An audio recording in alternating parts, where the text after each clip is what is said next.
We are. Are we live? It says I'm live. Hopefully I am. Like to be sure. Oh. Are we live? Yeah, looks like we're live. Hello, welcome to Movie Crap Live. Thank you very much for being here with me. Let me send out all the things there so people know that we're here. But yes, we are here. Ryan Walter said that was nice. Are you live? Are you? Nathaniel Foga, how's it going? Purple Goop, Jordan Solafalo, Cornbread. I feel like I said cornbread, but anyway, cornbread. Dadbox64, Javier Portello, Austin, Zane Powers. If you're not here, Purple Goop. Hello, everyone. Welcome to Movie Crap Live. Oh shit, Sinram is here. Never know if he's going to be here because everybody's got stuff going on. Let's get rid of all this stuff so we can just be here, present. Okay. Anyway. Oh, hello, John Barton. Hello. We do. Yeah. Oh, Lauren Jones. Just got done moving into your dorm. I hope this is worth all that work. That's always hard. Classic Cameron. Ayo, how's it going? And a guy named Crystal. Hello. All right, let me go. Oh, K-Master and Juan Don Nadi? Novel? Let's not let me say things. Oh, Sinram got off work early. Awesome. All right, let's go. Hey, look at this. It's me. Okay, sorry. I should situate better. So, before we get into the show, I do have announcements and things. Hello, Malcolm. Malcolm Rampart. I don't think I've seen you here. Maybe you have. I don't know. Looks new to me. Regardless, I have announced many things. I have a lot to talk about with the end of Most of Entertainment, which is scary and not wonderful. And I'm not just talking about HBO Max. There are other things, and we're not in a good place at all. This is going to be me going like, holy fuck, a lot. So before we get to the holy fucks, Jesus, this week. I picked a week. Let's go through some new kind of things. First off, I got a new phone. I'm just showing it off because I have it. The main reason, it has these three things here. I'm into it anyway. The main reason is my microphone on my old phone stopped working. I didn't recognize it for a few days because people don't use phones anymore, and if there's ever a statement, it took me like 4 or 5 days to realize that, and then I realized, oh, discount, hold on, let me finish it. I realized 5 days in, and a lot of my footage from a beach trip we took doesn't have sound to it. So when we get to the August 2022 video, there's going to be a section that has literally no sound. I'm excited. It's going to get artistic. And actually, that video of Smiling Friends, the reason the sound cuts out, that was there was no sound. I found out like the morning after because I was just like, oh, I'm just copying the footage and stuff. It's just the video usually, so I didn't think about it. But anyway, so I have a new phone now. So that's why you've seen in certain videos the quality's better. In videos they're shot before, obviously. But it just didn't work. I couldn't make calls. I couldn't record audio. So I had to get a new phone. So I have the 13 Max. I think it's the nicest one till the 14 comes out. Like right now. Anyway, no, it's not your bad discount. I just have a lot of we have a lot to talk about, so it's not your fault. Thank you for the super chat. So we have, before we open it, this, I have no clue, C4, it says awaken your super, and it has kerosene. Ooh, I don't know about this. And beta power. I'm more of a beta person anyway. It is superhuman performance. It is the frozen bombsicle. This was not my original choice, but my other choice I'll get next time. But yeah, so here we go. It's reminding me of CB4, which is a Chris Rock movie I've never seen, directed by someone who was married to a Beastie Boy at one time, Tamron Davis. I don't know if she still is. Yeah, so let's crack this. Is it kerosene? That doesn't sound like this is a good thing for me. Oh well. All right. Anyway, let's do discount. Oh boy. Let's do discount viscount. First here, it says what's more believably NY, Spider-Man or TMNT? Uh, I I think Spider-Man because Spider-Man has a real area he lives in. Hold on, cheers to you.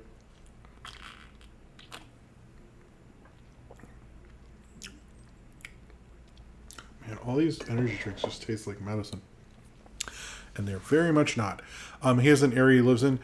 I think Ninja Turtles are very much NYC as well, but I think the difference is because Marvel and those guys were in NYC when they made it, when they made Spider-Man, when they created Spider-Man. So there's so many parts of Spider-Man that are parts of New York. The Ninja Turtles were made in like Massachusetts or something, and it very much is movie or kind of the image of New York. But I also think they're like kind of teenage New York as well. I think they capture it, but I think Spider-Man's better. Discount, viscount. Thank you for the super chat there. And then we have Austin, and Austin says we always got movie crap and callback bites. You should check out Austin's channel. He's doing this thing called Callback Bites, which I may be on in the future. I think I'm going to be on in the future, maybe on. But cheers to you. Thank you for being. Thank you for the support, Austin, as always. Hello, Toon J. Not plausible. Whoa. And Hell's a Poppin'. Also, two more things. I have things this time. It's like things have been going on this past month. I never get sent stuff. I'm not a cool YouTube person who gets sent things. I really wanted that close enough box. I did not get it. And even when I email people, they're like, yeah, no, we will. And then they don't. But Shout Factory actually reached out to me and asked if I were to review Fern Gully, because this is coming out. Wait, I should get my thing out. Sorry. This Fern Gully is coming out. Nice protesting shirt. True, Ryan Walterson. This is coming out on Tuesday, I believe. I'm going to review next week of this and the Blu-ray. I have not watched it yet. I plan on watching it. I never get sent stuff, and it just feels cool. It's not my favorite movie or anything, but I don't know. I feel kind of special. I can feel special just for Fern Gully. I'm not walking down the street showing it to people and hanging it on my chain or something, but I feel a little neat about it, and it's kind of cool. And I will say, I the one thing I've already noticed about this is I believe, and Ryan Walterson, please correct me if I'm wrong, and you will, I know, but I mean that in a good way. Robin Williams asked to not be credited anywhere on this, and he is not. He's not credited anywhere on here, to their credit. So that's pretty cool. If anything, that's pretty cool. This is supposed to be a cool transfer and a Blu-ray and all that. So I will be reviewing that next week. That's kind of a spoiler, but here you go. And I recommend getting this because they've been at least nice to me and sent it to me. Someone says, Izzy's here. I didn't realize Izzy's here. Okay, and I have one more thing before we get to, I have to do, the Patreon and all that stuff. But I've been talking about stickers for Film Art Video. I did stickers for Knock Force. I did flyers for Calais Fetus. Anytime I have a cartoon, I go out and I promote it. I try to get fans for it. That's why my audiences for those cartoons are super weird. But I'm back doing it for Film Art Video. This is the sticker. It's going to be sent to patrons next week. But it's around New York City, in Brooklyn, New York City, and actually my family went on a trip to my whole family, my sisters and brothers and my sister's kids and all that, went to this place in around Ocean Grove, New Jersey, at a beach house, and I have 2 around movie theaters around there. So these are going to be around. So if you see them, take a picture with them. If you tag me, I will retweet it, put it on Instagram. Mainly those 2. Is anyone on Snapchat? Don't do that one. But yeah, it's actually helping the channel a lot. I'm getting a lot of cool New Yorkers, all sorts of people helping grow and stuff. And it feels good to actually get my shit out there. I tried doing flyers for just the regular YouTube channel, and that's a whole long story. It worked. I got featured on a lot of graffiti Instagrams and blogs and stuff, but literally no one went to my channel. It was the most covered I ever gotten for flyers, and it never did anything, which is hilarious. People were like, this is a good flyer, good job. And I was like, oh, where's the Oh, nobody. Okay. All right. So this is working out better. I do want to do a flyer thing at some point. But anyway, yeah. So at some point, I will be sending them out to other people, members of the Discord and stuff like that, as well as I'm putting them around New York and like just getting. But it's getting positive response. I'm noticing more people watching and stuff like that. So I'm feeling really good about it. And I have flyers which are just this, but as paper. It's like the same thing, but it's paper. So, and they hold up well. The other ones did not hold up well in real life. In like on a pole, they'd always fall apart. Thus, if you see the end of the Prey video, that is what happens outside. They were not the great. They were cheap, and you can tell. And we have another super chat from TuneJ723 says favorite song from Hello Dolly. I think it's just Hello Dolly. I can't think of another one right now. Man, it's been a while. It's been a while. Sorry if I'm talking about all these things I've been doing. Cheers to you, TuneJ723. Hope that's not too boring. And Oscar's turning 1 next week. Crazy. That is genuinely crazy. Anyway. Oh, also, the other thing about these, so it says, on this it says, what are you watching? And on one, I found someone wrote on the sticker, if you know NYC, there's always like kind of cool, like someone will put a funny joke near an ad, like graffiti. And someone wrote like around here, Pornhub. So good for you. I appreciate that. Someone was like, you should erase that. They'll think your thing's Pornhub. And I'm like, yeah, but it's funny. I don't think that's funny. I mean, I don't want to take that down, you know? So anyway, if you do see them anywhere, not just in New York or in Brooklyn, Manhattan, or Ocean Grove, New Jersey, or Asbury Park, New Jersey, just let me know and I will do it. Oh, you've seen me as, here's Malcolm Rambo, super chat for you. It says, you see me as John Barty, alt account. When I was nervous of sharing my real name, Malcolm is here on Twitter and Discord. Now freelance writer. Well, congrats on being a freelance writer, and I hope everything's going well for you. And congrats on your new account. And thank you for the support. And cheers to you, sir. Okay, let's. David Zaslav reminds me of the exec dude from Bolt. I mean, he is every evil executive wrapped up into one. Cheers to you, Nadbox64. All right, sorry. I'm trying to like get through stuff because we do have a lot. Before I talk about usual plugs that you do, I want to say the 2 segments tonight. One is Jonah Vasquez's pilot for Disney that never went anywhere, and the Dial M for Monkey episode, which is called Huntor, I believe. That is because that reminds me of Predator. And I thought with Prey coming out and the new season of Primal out at the same time, it felt like the best time to review that episode. And that's always what I thought of when I review. When I think of Predator, I think of that Dial M for Monkey episode. So that's like why I did that one. If you're wondering why I did a random one, which is not on HBO Max, or at least not in the correct order. Maybe it's in a weird place. Anyway, let's wait, I never checked if... Anyway. Forget it.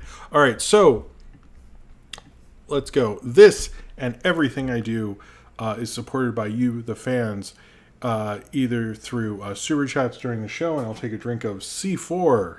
I never get paid by these energy drinks, but I feel like... Anyway, this frozen bombsicle. I'll take a drink of this. And don't spill everywhere. I have stuff. Drink. Sorry. Is either supported by you, the fans, either through super chats during the show, and I'll take a drink of that thing, or on my Patreon, which you can find linked below in the description. I have all sorts of cool stuff, like exclusive videos, like my commentary series, where I do commentaries for every Knock Force Quickie. I've done a good portion of Cleese the Fetus at my own YouTube videos, as well as you get Film Art video cartoons 24 hours before everyone else does. I'm going to be sending more stickers, as I'm going to make different variations of stickers in the future, and you get more power in the movie review vote. It's a good way to be part of this channel and help me support and be able to do stuff like be able to get stickers, be able to buy this computer, be able to get a lot of things, be able to let me to continue to make videos. So if you are financially able to do so, of course, I very much appreciate it. And the super chats during the show, I really, really very much appreciate it. I'm thankful that I have a fan base who is willing to do so.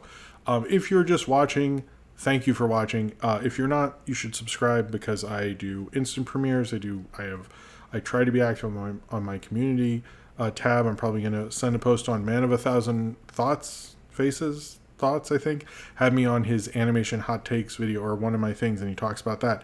So I will share other videos that I appear in and stuff like that, other throwbacks, stuff like that. So there's lots of reasons to subscribe and hit the bell for notifications so you can know about everything, if of course you would like to. But just liking this video or just watching it and being here, thank you very much for watching. I really appreciate it.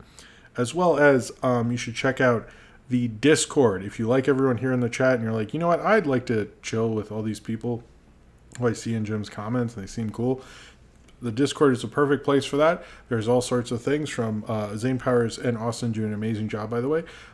You can post like music you like. You can post movie news stories. You can post everything. You can find out, again, my videos. There's an Ask Jim section where you can ask me questions, and guess what? I will answer all of them. You can also do that in this video, and I will answer them. But anytime I get to all of them, at some point, but I get to them, and there's daily questions. They have movie watches on Friday nights. They have all sorts of cool stuff. So check that out. You should definitely. It's a great community. It's the main Discord I go on. So when I do go on Discord, and I'm really happy with it, and they do a great job. So check that out. Get in the description. I also have a Facebook group that you can click on the link below as well, and Instagram and a Twitter, which you probably know about, and my Tumblr. So all those are in the description if you want to follow me on any social media things. I think that's everything, right? Is that everything I'm supposed to say? But let's get into... Also, they watched Invader Zim Enter the Florpus this week. Thank you for that, Austin. Also, Cornbread posts what he thinks is going to be the thumbnail every week. I'm going to go check that out after the show. He tries to guess what I'm going to do. And a lot of times he's very close. It's kind of a fun game we have. Go check that out. It's the 3-year anniversary? Oh, wow. I didn't realize that. Anyway, that's really cool. But let's get into... I'm sure you are happy for me getting a new phone and the stickers and all that stuff. And by the way, if you're here from one of the stickers... welcome. Thank you very much for being here. If this is your first Movie Crap Live, or if you just clicked on it on this, one of my flyers on the subway or something, and you're like, holy shit, I'm watching this guy ramble on. This is weird. Hi, how's it going? If that is literally you, then you should click on it. Click on a like. Indeed, 2003 was 3 years ago. Yeah. That's true. The Rock Man. Remember those Nickelodeon movies, and they just let them go to. Anyway. So, this is going to be bummer times, but I'm going to be real with you about what's going on with Warner Discovery.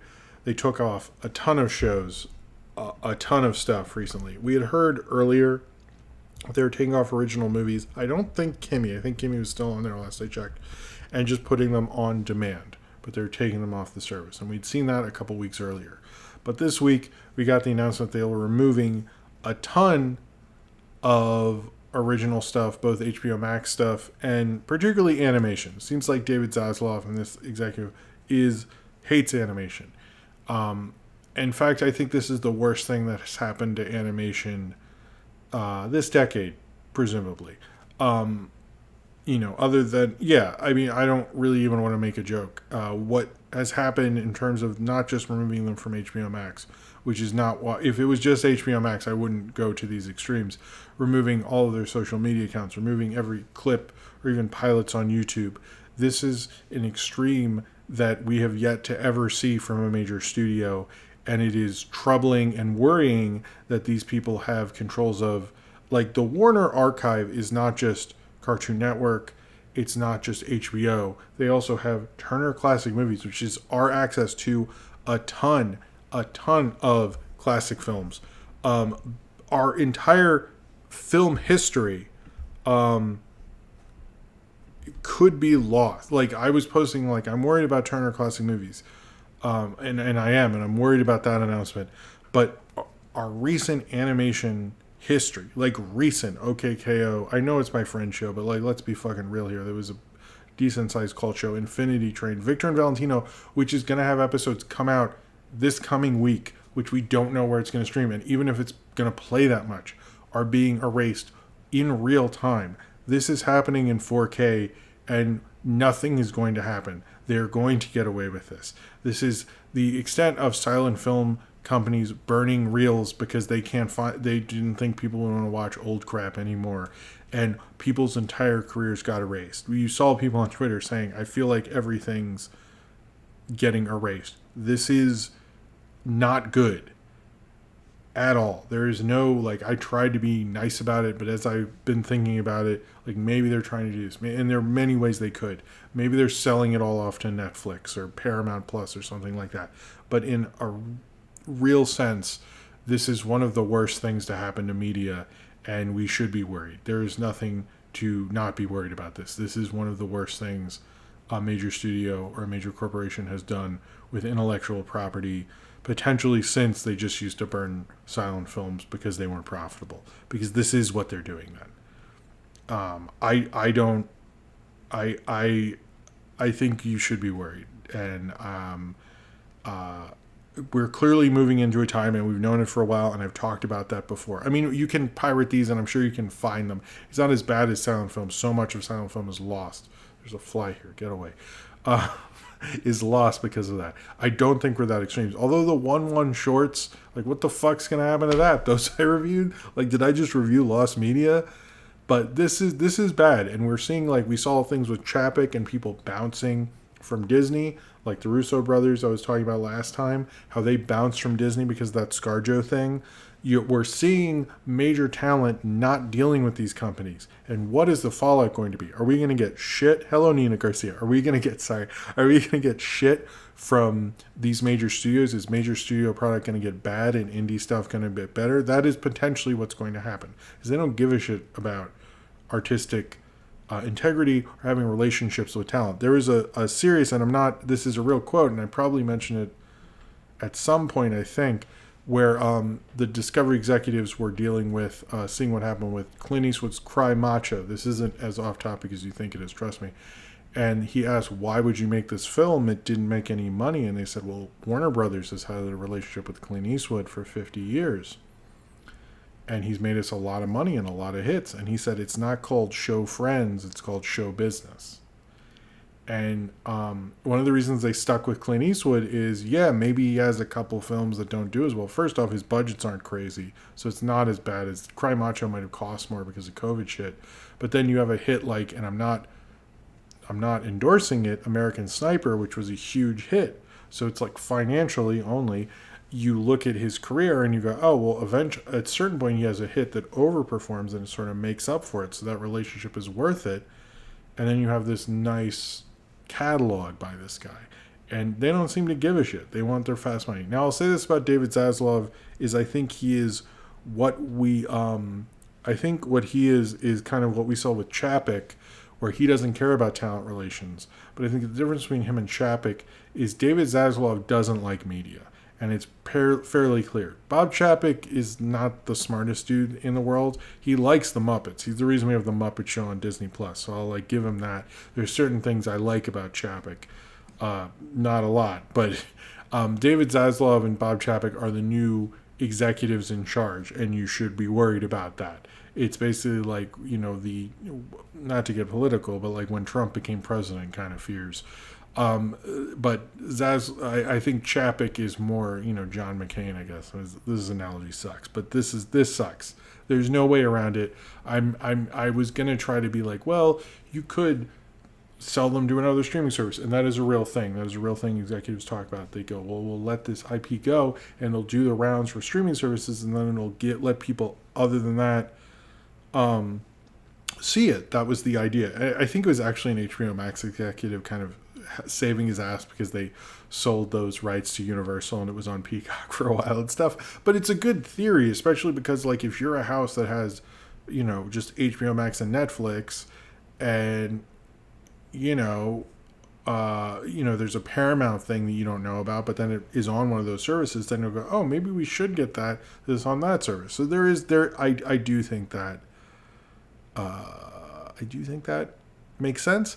And I thought maybe they're doing that, but it doesn't look that way from what people like even Owen Dennis posted a thing and basically saying like supposedly these were not strong performers. They weren't doing that well. They didn't want to pay residuals. But this is, even the people covering it don't understand this. This is not, CNBC was even like, this is a drop in the bucket. Over a couple of years, it's going to maybe cost them $10 million for all these shows. And they even said that was an overestimation. So this is not really paying back debt. It just sounds like he is like destroying relationships with people. Like, these people are not going to pitch to Warner or Cartoon Network. They're going to go somewhere else. I am curious of what the future is, because is Paramount, which Paramount Plus is building more than anyone thought it was, that studio is doing better than anyone thought it was. Are they going to go there? Are they going to go to Netflix? Are they going to go to Disney? Are these other because that's what happened with Batgirl. The directors of Batgirl already have a relationship with Marvel, and Kevin Feige called them and dealt with them. And they're already directing the Marvels. And so Disney's like, oh, come to us. We'll have a good relationship with you. So it seems like someone's going to come and grab one of these people who made one of these shows. And it is not going to work out for Warner Brothers. Which sucks, as Warner Brothers is such a great legacy studio. But I wanted to, and Cartoon Network and all these brands. But I wanted to read off the list so we're just clear. These are the following things that were taken off this week, and I think people don't realize all of it. 12 Days of Christmas, About Last Night, Aquaman, King of Atlantis, Close Enough, Detention Adventure, Dodo, Ellen's Next Great Designer? What? Okay, maybe that should have. But Alien from Earth, Esme and Roy, The Fungies, Generation Hustle, Generation, Infinity Train, Little Ellen, Mau Mau, Heroes of Pure Heart, Messi Goes to Aikido, Mia's Magical Playground, Mighty Magiswords, My Dinner with Herv, My Mom, Your Dad, Odo, OK, you think I know how to spell that? Say that one. OKKO, Let's Be Heroes, The Ollie and Moon Show, Pac Man and the Ghastly Adventures, Ravi Patel's Pursuit of Happiness, Select Sesame Street Specials, Make It Big, Make It Small, Share, Squish, Summer Camp Island, The Not Too Late Show with Elmo, The Runaway Bunny Special, Tosida, I think, Tig and Seek, Uncle Grandpa, Victor and Valentino, and Yabba Dabba Dinosaurs. This is the saddest every show ever yet is. As well as what they did to Sesame Street. Now, what really sucks is that's right. My son really likes Elmo, and we started to actually get into a little late with Elmo just recently, and now it's being pulled. I think I might need to do my own diligence to get that on Plex. With what happened to Sesame Workshop and Esme and Roy, when you go to that section is just like someone robbed the house. Like there's only one tile at Sesame Street. There used to be multiple ones, and then when you go to Sesame Street, there used to be all these seasons, and now it's like they took off 200 episodes. They removed episodes from basically anything they had. They didn't have a ton for some of these seasons, but they removed anything from seasons 2 through 4, season 6, and season 8 of Sesame Street through season 35. That's a lot. That's 200 episodes. Some of these wouldn't have a ton of the older ones, and they've left off episodes from season 1, 5, 7, and 39 to 52. I do think having them all in one place wasn't ever a great idea, because to try to get to the latest season, you'd have to go through like all these years of Sesame Street. They could have organized that better. I give you that. They could have put, hey, these are the classic episodes. These are the ones for the kids now. With this change, I want to be very specific on this, and I will get to the super chat. I'm sorry. Will not affect kids as much, because most of the modern ones kids watch are unaffected at this time. But it is not a good precedent. I know a lot of kids who watched a lot of those specials, especially around Christmas, on HBO Max. My kid did. I know a lot of kids did. So that is heartbreaking that they don't even care about the history of it. Can't you just make another section? Can't you just organize it? Some of this is just curation problems. But Nottenbox64 says, not to be jokey, but seeing how things could get even worse, I have a feeling that either they go bankrupt or force David to exit. I do sort of, because the stock has gone down for the most part. It did go up when the rehearsal season 2 was announced, as we all know. But cheers to you, Nottenbox64. Sorry if I'm like ranting or something. I feel bad. But oh no, so Cineram, to clear that up. So they did Ms. Marvel, and they are also doing the Marvels. So it's both, basically. Just to be clear. Anyway, so we've seen so much pulled from that. They keep saying these things aren't getting strong numbers. They're saying that with Sesame Street. Sesame Street is a licensing deal. They do not own Sesame Street or Children's Television Workshop. What is probably going to happen there? It's a 4-year deal. I don't expect Children's Workshop to do that deal with them again. The thing is with that deal is Sesame Street is so important to a streaming service that I think people underestimate it. And I've been saying this since they signed the deal with HBO, is because if you're a family, you're thinking of, do I get Netflix, which has, does have some good kid stuff. Waffles and Mochi is a great one. But it's, Sesame Street could go to Disney Plus and get a good deal. Disney's long wanted to do a thing with Sesame Street. They've long wanted to do probably do a deal with Netflix. So I'm curious what happens at the end of this deal, but I don't see them re-signing with HBO Max. And it does seem like they're getting more active on their YouTube channel. Yo Gabba Gabba's YouTube channel is very active as well, by the way. This is very bad, everything that's happened with it. Apparently it is just to save on residuals, which is a stupid fucking thing, especially for that, which, as Owen Dennis has pointed out, is directly going to the Animation Guild's healthcare, which means, I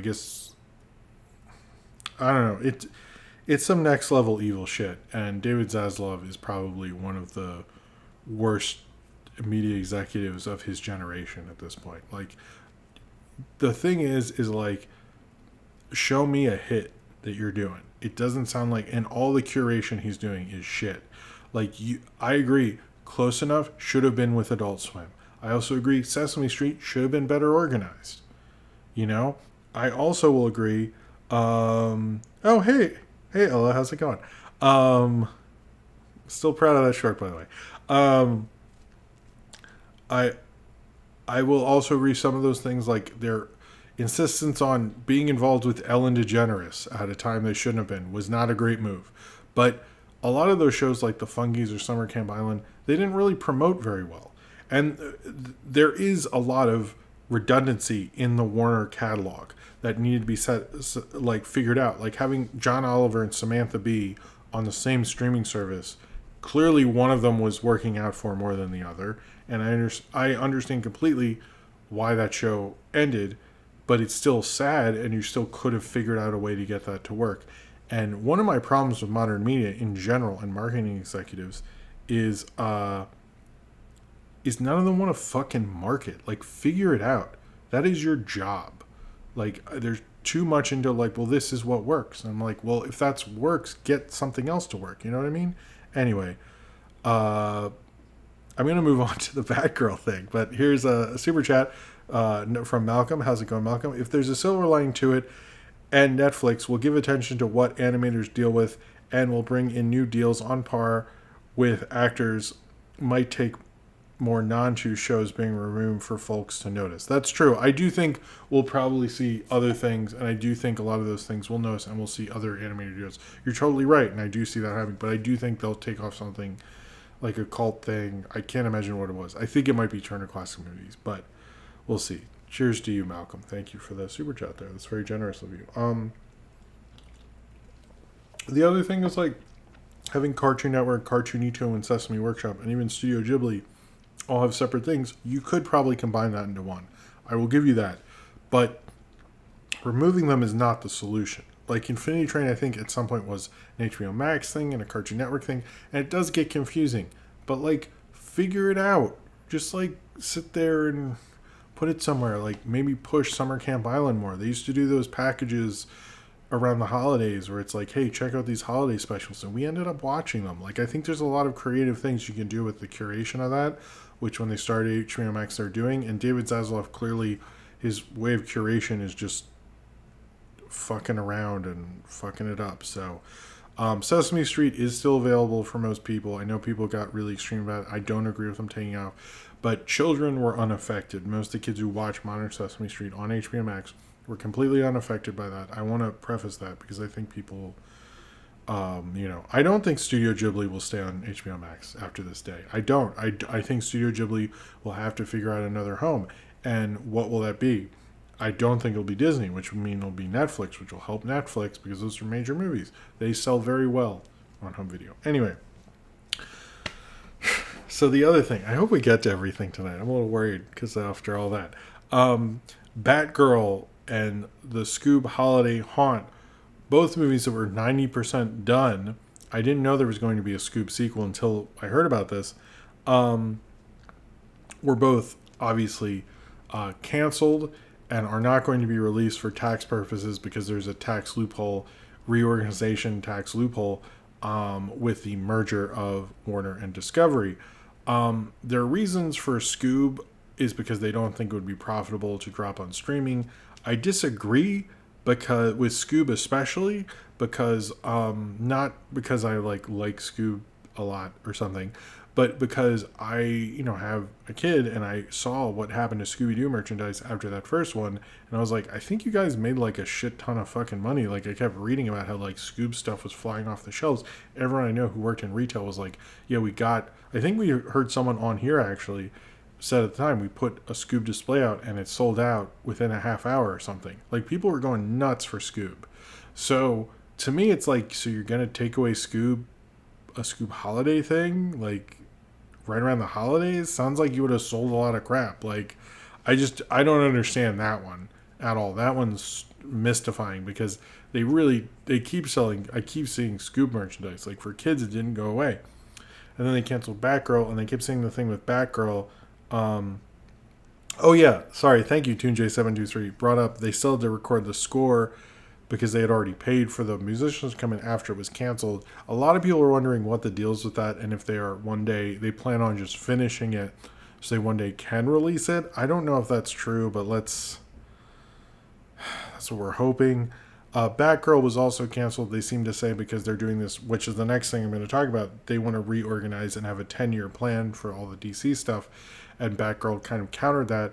My argument against that is, that it hurts the brand. The brand of Batgirl is not very much. Like I think I've talked about at the MomoCon 2019, I couldn't find Batgirl stuff.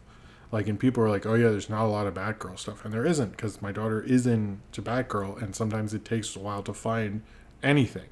So you're telling me, like, oh, it's better to have nothing than to have something. Like, you're doing nothing with this fucking brand other than Superhero Girls, which you're not even doing, like, playing that.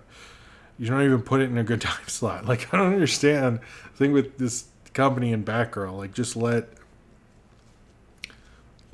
put it out. Who cares? Like, they're so determined to make these billions of dollars back. They're just like gonna run these things.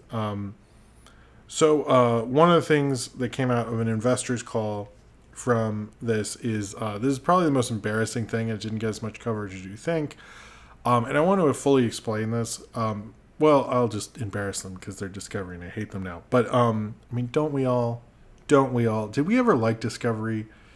Anyway, So this is a real thing. So at one point, I think it's David Zaslav or one of his evil minions or whatever said that they look at HBO Max and Discovery as two different entities. HBO Max is a cool guy who's like looking for appointment TV and something that makes him think and likes beers or something and like loves Game of Thrones and is like, whoa, I watch smart stuff. I'm a guy who thinks he's real smart. I like to talk over women. What'd you say? Didn't listen because I'm still talking. Bow bow. And then they said Discovery, this is all real, I didn't make this up, is a woman, and she likes to kick back, have some wine, not wear shoes in the kitchen, which is a cliche that's never made sense to me, because who wears shoes in the fucking kitchen? Regardless, like, if you really think about it, who are these crazy people who make things, anyway, in their own kitchen? Weird. But want to kick back and like chill out, and they're not serious about stuff. They don't want to think while they watch shows because they're silly women and stuff. Anyway, so that is a real thing an executive said on an earnings call that he knew every major entertainment outlet would be covering. That's a thing that he did because he's a smart executive. So anyway, he's not. But basically where this comes from, and I will get to the super chat. When I want to explain this before I move on. Basically, there's this idea in advertising. It is a real idea. I understand where this came from. They executed it very poorly. But so like you look at when you're advertising something, you kind of come up with, in theory, like a fictitious idea of a person.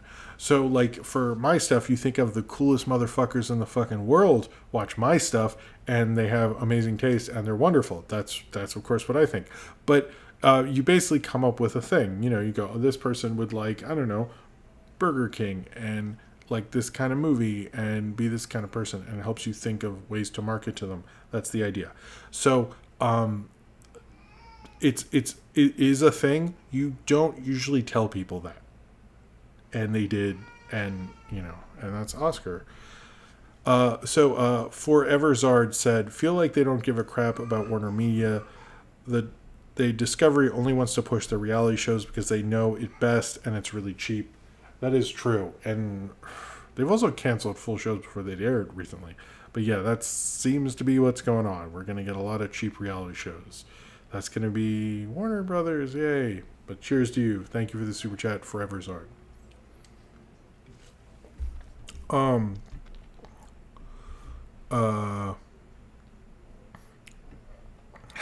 they ever met women?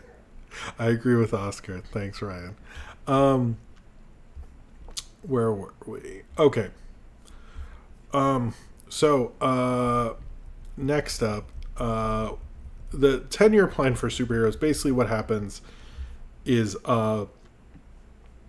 they want to have a plan they have a 10-year plan for what's going on with DC, because there really hasn't been a plan. It doesn't seem like that's going to affect Shazam or Black Adam. I'm wondering if, because Shazam and Black Adam are sort of like, you could, because they were a different comic book company, you could actually just say that's a separate thing if you wanted to. I also think you could have different DC stuff because of Elseworlds and the various universe stuff. But Walter Hamada, who's still kind of just hanging on towards the end of the year, nearly exited. Apparently, this is a quote, Hamada's plan was said to have included Crisis on Infinite Earth event, a take on seminal DC comic story that also was recently adapted on the CW. He said rumors circulated about introducing the Secret Six, a villain team that comics have been Suicide Squad antagonists, and the films such as, more concretely, Warner films based on Supergirl, Green Lantern Corps, and Static Shock, expected in the next few years, plus a J.J. Abrams produced Black Superman with Ta-Nehisi Coates. Development has slowed, with none of these features attaching directors. So I think the Black Superman thing is mostly dead, because David Zaslav also isn't really into diversity or really thinking out things, or like planning or understanding. If you have a Ta-Nehisi Coates script produced by J.J. Abrams, that might be like a really good thing for you, but whatever. But Walter Hamada, who previously with DC, is pretty much going to leave. And I'm curious what their plan is or what they're doing. It seems like he really wants more Superman, because that is a brand that sells a lot of merch, which I do definitely understand that, but we're going to see what happens there. But we'll see. Now let's do a super chat, and then we'll talk about Ezra Miller.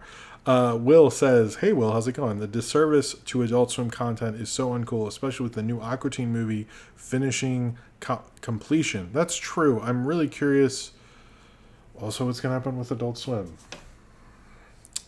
None of this feels good, but cheers to you, Will. Nice to see you here.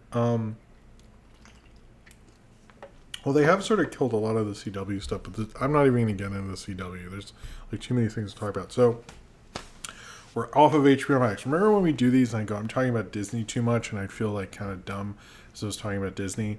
And it's like so much HBO Max. It's like crazy this time.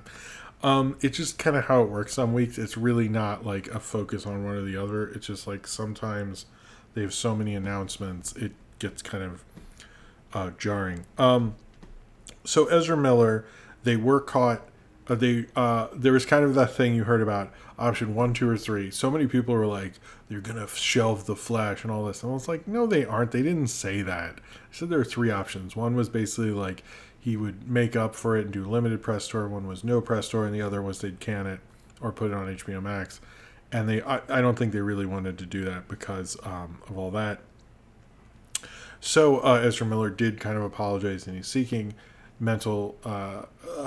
basically mental health, or they are seeking mental health. I'm sorry, Ezra. But I do think they have come to a weird thing with them. I'm not sure how they are going to deal with whatever press they're going to do. I'm not sure how they're going to deal with advertising the Flash next summer. What I think Warner Discovery is thinking right now is that they can get you to sort of forget about this Ezra Miller thing for a while, because it's brought up on Twitter all the time how ridiculous it is that this white dude is getting to do whatever the fuck they want all the time and not get caught, and how ridiculous it is. Do you ever see that video where Ezra Miller was in a store? It was like, isn't this crazy? It's so exciting. And Ezra Miller's like, I can punch you because that'll make you less excited. It's like, what the fuck is wrong with you? Oh my god. Anyway, I don't know what's up with Ezra Miller. I don't know what. Apparently, they're definitely not. Sinram. Oh god, that's such a '90s joke. You know what's funny? I thought, well, at least I'm not. One thing you can say about Jim is that he's better than Ezra. Sinram won. We should just go home. Hey, Marley's here when I'm making dumb 90s bad jokes. Anyway, Ezra Miller, they choked a person in Iceland. Yes, and that was like 2 years ago. That's how long this has been going on. Ezra Miller's just been like remember that joke in South Park? Russell Crowe fighting around the world. It's just Ezra Miller's been doing that, but like it insane. Like there's got to be a podcast one day or something about like the insane 2-year odyssey of the pandemic activities of Ezra Miller. It's just insane. I don't know why they put him in a Flash. They are an insane person, Ezra Miller. Okay, let's move on. I'm going to talk about one thing real quick and then explain what Fast is, because that is a real thing. Jamie Foxx has a movie called All-Star Weekend that is still not released. It has like everyone from Robert Downey Jr., a huge cavalcade of stars in it, and he can't get it released because, one, apparently it's not done. Robert Downey Jr. apparently plays a Mexican police officer. Yes. And he keeps complaining about how like cancel culture and comedy's changed and stuff like that. I don't think it's that. I've heard from some sources he hasn't finished it. He keeps talking about this thing, but there's basically this unfinished movie produced by Jamie Foxx that has like, I forget like the crazy, it's like Robert Downey Jr. Yeah, the shelled Robert Downey, Benicio del Toro, Robert Downey Jr., Gerard Butler, Jeremy Piven, Ava Longoria. And yeah, it's like this movie, and it's been done for a couple of years, and he keeps like bringing it up every now and then.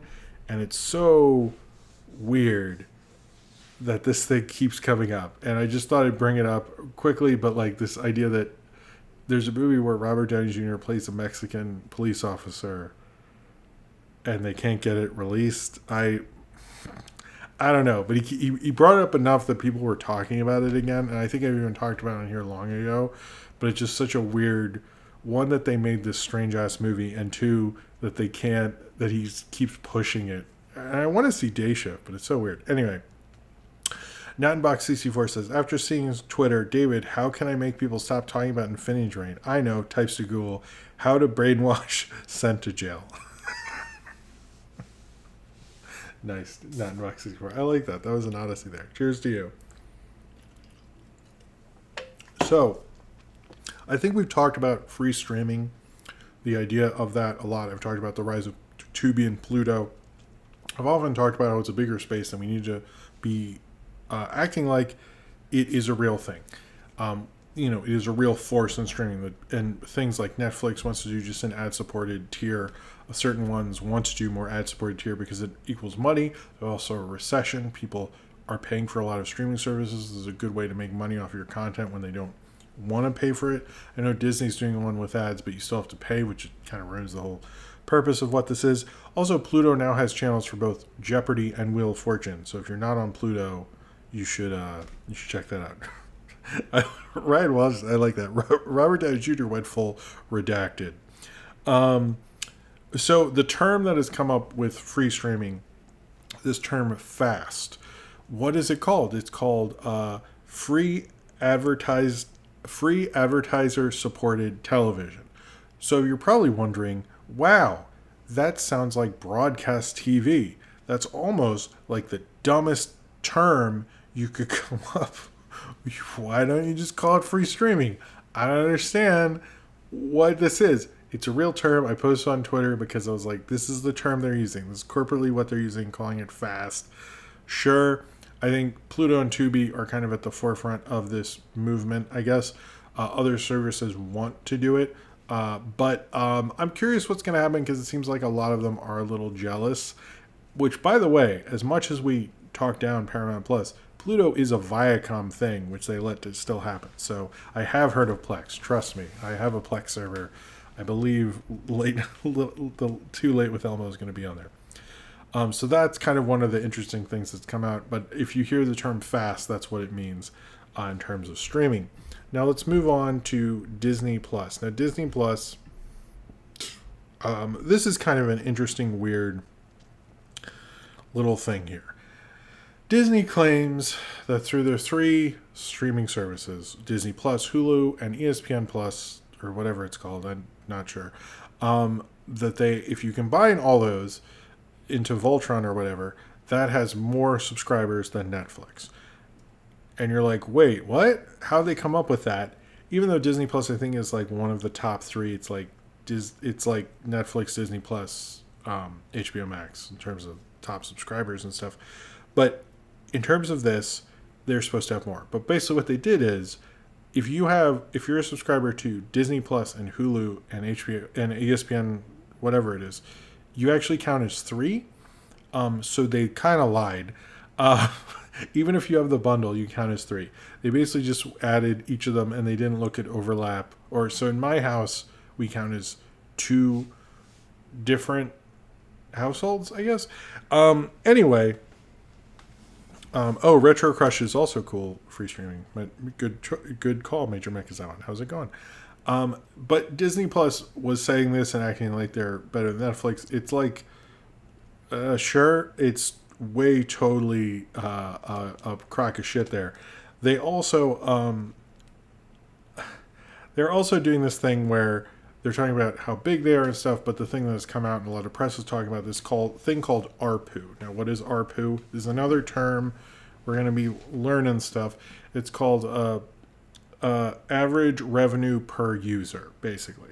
So, how this matters, Netflix makes about $12 or something, $10 to $12 per user. So if you hear they have 10 million people, they don't have like 200 million people. If they have 10 million people and they make $10 off them, that's like $100 million, I think. Disney makes about 4 to 5. So it doesn't really matter that they have that many people because they make about half or less than half than Netflix does off of the same user base. The ARPU thing is going to become bigger in terms of Wall Street and also in terms of how people view these streaming services. This is a thing I think I mentioned before, that it is not going to be your total subscriber number that matters. It is how much you make off of those subscribers. Additionally, in India, they're going to lose Cricket, which is really going to hit their Star, whatever it's called, their service. It has a different name. It's not a name I can't pronounce or something. I forget the name there. But they lost Cricket, and they're going to lose a ton of users there, so that user number is going to go down. And they only make about 50 cents profit per user. I don't think they spend 50 cents. I think they spend more than that, but because of whatever, they don't make a lot off those people. So the Disney Plus thing is a whole smokescreen. They're not making a ton of money. They're not, I mean, they are, but not as much as Netflix. They're not counter to Netflix. They're not the same business as Netflix. That is not what's going on. So, yeah, if you're sitting there and you're like, oh, they're as big as Netflix, they're not. If your friends say that, it's not true. They completely, like, put up a bunch of stuff and put on a good show and impress the investors. But if you really do a sort of real small amount of research, you find out that that is not really true. They're trying to get to profitability by October 2024. Some people say it is possible. Some people say it is not. I think they probably will end up doing a Tubi Pluto thing shortly because they got to get some money in there. So yeah, Disney Plus is not profitable, and it is not making the kind of money that Netflix is as of right now. A lot of these services are not initially, although HBO Max did charge more at the beginning, which probably was because they knew about the ARPU. ARPU is such a funny name. Anyway, I don't know if you knew this. Sorry, this is like the most serious one we'll probably ever do, and I'm sorry for that. Let's do some trailers. Birdemic Sea Eagle. Birdemic 3 Sea Eagle is playing at Fantastic Fest coming up. We do not know when this is coming out. It is about 2 doctors and the environment, and there's birds. It doesn't matter. It's Birdemic 3, and it's going to come out soon. We don't know when the release is, but if you want to check out the trailer, it was a cool trailer. I kind of liked it. You also had the Greatest Beer Run trailer. I think a lot of people didn't talk about this. This is supposed to be the, I think it's Peter Farrelly, whoever directed Green Book, his follow-up. I will be honest, I had no interest in this, and I don't like Green Book, as you probably could have guessed, or if you saw my review. Hello, Zodberg. Yes, Birdemic 3 is real. It looks like a decent enough sort of dumb time. It is based on a true story. I'm a little curious. It is an Apple Plus thing, so I don't know if it'll get that much traction. And then Wednesday, the trailer for the show that is going to be of the Addams Family that Tim Burton's directing. That also cool. I'm curious. They make a big thing. Her whole thing with these piranhas is she's going to go. That was about Pugsley, and they don't show Pugsley really in the trailer. It was like interesting. I was like, okay, that's weird. And then there's a whole thing about how like Gomez. I don't know. I don't get. Sometimes I'm like, whatever, internet. Did you see the Monsters trailer? Shut the fuck up. Just enjoy your Wednesday trailer. Leave me alone. It's, it's like, didn't you see that? This looks cool. Leave it alone. Just stop. Your minor nitpicks are really not worth it. All right. Oh, we have a super chat, and then I'm going to talk about more things. Will says, I remember this weird canceled Jamie Foxx journal, some whistleblowing movies starring him, Naomi Watts, as well as others. Been so I can't remember the title. Weird rabbit holes Fox's career. Now, was that with Michael B. Jordan? No, that wasn't with Michael B. Jordan, because that's a different movie. I sort of remember that. If someone can find a title, I'm curious. Thank you for the super chat, Will. Thank you for your generosity. Cheers to you. Oh boy, C4. Never again. Never again. Okay. Where are we? Okay, sorry. All right. The other things, the rights to Lord of the Rings have been sold to this video game company. To my understanding, they have talked about they could do movie stuff. It seems like they would do other. They're not going to remake Lord of the Rings specifically, but it is interesting they did this right when the Amazon show is going to be pushing out its full promotion weight behind it. Although I thought there'd be more promotion than they're doing. I mean, they're doing a lot, but I thought it'd be more. It's like, you're Amazon, come on. It's kind of one of those things where like it could be something, it couldn't be something. It sounds like they want to do stuff with the other characters and make like an Aragorn movie or a Gandalf movie or something. We'll see. I don't think you could do that without that original cast. I just don't. I don't see that happening. And I don't think they're coming back. So to me, it's like the video game rights are worth a lot. They still make like RPGs and stuff about that for a while. So I totally get it. I should probably hurry up. So, Oh, we don't have a ton of. Now it's just a few. Okay. I want to talk about some things, then we're going to end on kind of some theater things and obits. But there's going to be a modern Wizard of Oz from the creator of Blackish. We don't really know anything. A lot of people are saying you can't make another Black Wizard of Oz because of the Wiz. I'm also like, you literally know nothing about this project other than he's involved. I understand that might be the, it makes sense to think that, but I'm also like, you actually don't fucking know what this is. I don't really think we need another version of Wizard of Oz. There are other Oz books. There's a lot of them.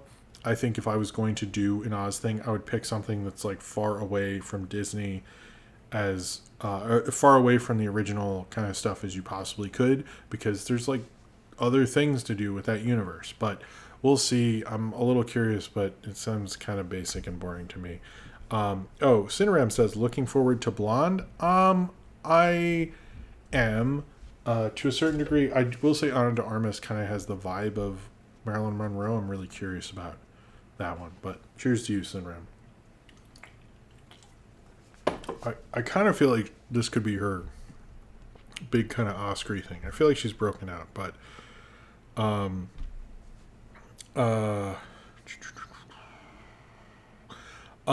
apparently there will be a live-action Pac Man. It's from Chuck Williams, an associate producer of Sonic. We don't know very much about that. It sounds horrible, and I don't know like how much Pac Man represents to people, especially kids. Like I don't think this is really the time for that, but we'll see. Let's see. Oh, speaking of Sonic 3 is going to be going up against Avatar in 2024 in that Christmas. Now, a lot of people, this is Avatar 3, not Avatar 2, just to clear that up. A lot of people have said this is a terrible release date. It's going up against Avatar. It is not a terrible release date for a lot of reasons. One is you have to have counter programming, and if Avatar, I don't know what Avatar 2 is going to do. I think it'll still make at least $1 billion. Avatar 3 is a big question mark, and even if you're like pro Avatar, I'm not anti-Avatar, but if you're super pro Avatar, you're still like, I don't know how the public's going to feel by the time we get to 3. But here's the thing about Sonic, those things, much like I was talking about Scoob, move merch. You're going to have a huge movie right around Christmas time and have big displays in all the toy aisles of Sonic 3. This thing is going to make, even if the movie doesn't do half as good, it's going to make a shit ton in merchandise sales. So in my mind, it's just really worth having in that slot. It's just a really good slot to have for Sonic 3, I think. So I don't really fully understand why people don't think that, but I think it's like there's so many reasons. Like, kids don't really want to see Avatar, no offense, I don't think it's like going to be totally like little kids are going to want to see Sonic, and especially that time of year you need to appeal to as many people as possible. So I think I actually think it's a really good deal for it, because most little kids want to see Sonic and they don't want to see Avatar. So I think it's a good release date. It's a smart counter programming move. And also someone brought up that what they really want to do with Sonic is have these things come out every 2 years. This is a way to still have it be in the same 2-year thing, but still come out around Christmas. And so in 2026, when they put it out, they're still matching. They at least got the brand strong enough, basically. That's sort of the theory behind that, if you're wondering. So I do want to talk about theaters for a little bit. So the one thing that kind of brought this on, and I wasn't going to talk about it as much, there's two kind of developments. One was Cineworld, who also owns Regal in America, the second biggest theater chain in America, and owns a lot of theaters in England and in other places, I think, I'm not sure, is probably going to file for bankruptcy because there isn't a lot of stuff coming out in the next couple of months, which is true. That's why you're seeing Avatar's big re-release. You're seeing Spider-Man No Way Home getting re-released. You're seeing a Jaws re-release on IMAX. Things like that. They're really not expecting anything until I keep reading Black Adam, which is on October 21st. Although I would also counter, like, Halloween Ends is not like a nothing. Frankly, like, the Halloween franchise performs pretty well. But a lot of them are saying like they don't really expect a huge weekend until Black Adam, which is the end of October, and they're expecting a really bad September because there's just isn't as much product. The studios don't make as much mid level stuff that could play in these things, like genre stuff. They're not, I think, because of COVID and because of restructuring, I do think this fall was hit particularly hard because of that, unfortunately, and that is really hurting this year. I don't think this will probably happen next year. I didn't look at the release calendar, but I think studios have been moving things up. The David O. Russell thing moved to New Amsterdam, moved to October, things like that. Nattenbox64 says, wishing Cineworld the best. Me too. Cheers to you. I think the George Miller thing, well, I don't think that'll be a huge performer, although I do want to see that really bad. But I do sort of see it not in the greatest place because we don't have anything going on these months. And I think movies are not going to be, we really need to get to more of the forefront in certain these months. And it used to be there'd be like the, what was it, the Dybbuk box or whatever that eventually got named. You had some horror things that could take, be number one at the box office for a few weeks, and even if it's not performing well, you're still having IP out there, and we really don't see that. I don't think Beast with Idris Elba is doing that as much. So I do think studios, and maybe smaller studios, need to come in there. Another thing that is interesting, but it's really kind of worrying, and also I think two other things, I guess, with theatrical. The World Cup 2022, usually studios stay away from the World Cup because it basically means your foreign box office is going to tank. And the World Cup is basically around Thanksgiving this year. I'm curious what that's going to do for the holiday box office. Is it going to really hurt these studios to have all this big stuff? Because you have Avatar 2, you have Black Panther 2, which are major movies, like probably two of the biggest movies. I'm playing with Buster down here, sorry. Two of the biggest movies. Magic's not doing so well. Sorry, Cornbread. I need to super glue something to her to get her to stand up right. I'm curious what's going to happen with the box office this time. Like, I don't see a good rest of 2022 unless like Black Panther 2 is able to perform despite the World Cup internationally, or if they're putting it out later. Same with Avatar 2. Because you can't really wait that long, which they did with Nope, and it didn't work out as well. So, I'm very curious what's going to happen, and I think we'll see. But yeah, because of the Qatar thing, it is happening later. But it's a little weird at the box office this year. The other thing, is so Scott Stuber, who's the head of Netflix Film, and he's kind of a big executive. He's had parts with like the Fast and Furious franchise. He's a major film executive that people respect, and he basically can approve anything with Netflix, and he's been a major part of their film division. He's supposedly, and this is a lot of other film reporters have been quoting this and saying they believe this to be a little bit true, basically. So no one who is in usually the know is doubting this, so we're going to take it we're going to take it seriously, basically. That he is talking to Amazon, and apparently one of the main reasons he's talking to Amazon is he wanted Netflix to have a theatrical arm. He doesn't understand why they don't, and he thinks they should. And that's a top executive after Reed Hastings and the other one, I forget. But he's basically one of the top people, and apparently there is some dissidence in Netflix, supposedly, that they do want a theatrical arm. It isn't the thing that everyone thinks, where it's like they don't want it at all, none of them do. That's not true, apparently. And Scott Stuber is a major part of that. And if he goes to Amazon, would he make that at Amazon, or what will that do to Netflix, losing a huge executive like that? And as much as I'm talking about executives tonight and stuff, this could change the fortunes of Netflix, or to keep him, they could make a theatrical arm. Something big's going to happen with this. This is a thing you're going to see for a long time. I am curious also with him, because he's better at talent. We're going to see more when all these things are being less creative focused. It's always been hard to be creative in entertainment and stuff. How these are going to shift and things like that. It's going to be interesting. Now it's more business focused, and it seems like we're gonna have a lot of shifting over the next few years. If this week has said anything, that is the future we're gonna see, and I don't know if we're gonna like it, but it's gonna shift. Two things. One is One Punch Man season 3 is in development. I hope it is better than season 2. Although I think it is a show that probably shouldn't have lasted past season 1. I think it was better. The whole concept was better in season 1, but it's in development. And then, well,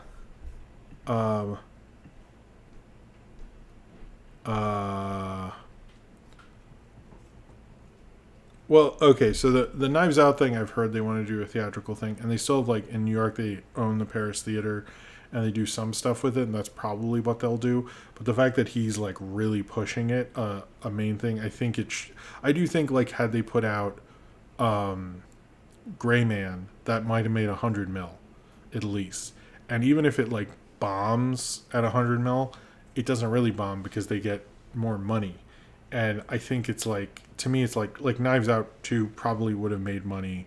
Like at this time, if you put out Knives Out 2, and I forget the release date on Netflix, but if you put it out like in October for a few weeks, it could be number one. Let's say you only make like 70 million or something, or you do make over 100 million on that. That's on top of what you're making from your ARPU from subscribers. So it's just like, yeah, it doesn't make any sense why they didn't do it. And the other thing, and I should talk about as well, is it has been proven that you need theatrical to launch these franchises and make them better on streaming and bigger on streaming. And Scott Stuber knows that, because one of the biggest debuts on streaming this year was the Batman on HBO Max, because it played theatrically.